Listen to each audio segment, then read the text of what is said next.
നമസ്കാരമുണ്ട്. എല്ലാ കൊല്ലവും ഓണത്തിന് എന്തെങ്കിലുമൊക്കെ പ്ലാൻ കാണും.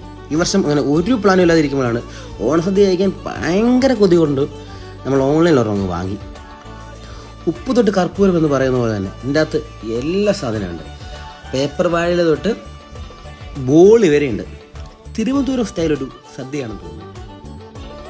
സാമ്പാർ, പരിപ്പ്, പച്ചടി, കിച്ചറി, തീയൽ, തോരൻ, രസം, അങ്ങനെ അല്ലറ ചില്ലറ എല്ലാ വിഭവങ്ങളും ഇതിൻ്റെ അകത്തുണ്ട്. നമ്മൾ ചോറ് മാത്രം എക്സ്ട്രാ വെച്ചാൽ മതി. നമ്മളെല്ലാ സാധനവും അങ്ങ് വിളമ്പി. നമ്മുടെ ഒരു ഫ്രണ്ട് വരാമെന്ന് പറഞ്ഞായിരുന്നു. അങ്ങനെ അവന് വെത്തി. ഞങ്ങൾ ഈ സദ്യ കഴിക്കുന്നത് രാത്രി 1:30-ക്കാണ്.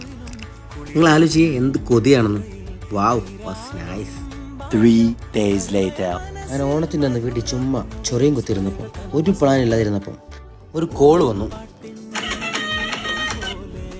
അത് വെറും ഒരു കോളല്ലായിരുന്നു, ചെറിയൊരു ഓണപരിപാടിക്ക് വേണ്ടിയുള്ള ക്ഷണമായിരുന്നു.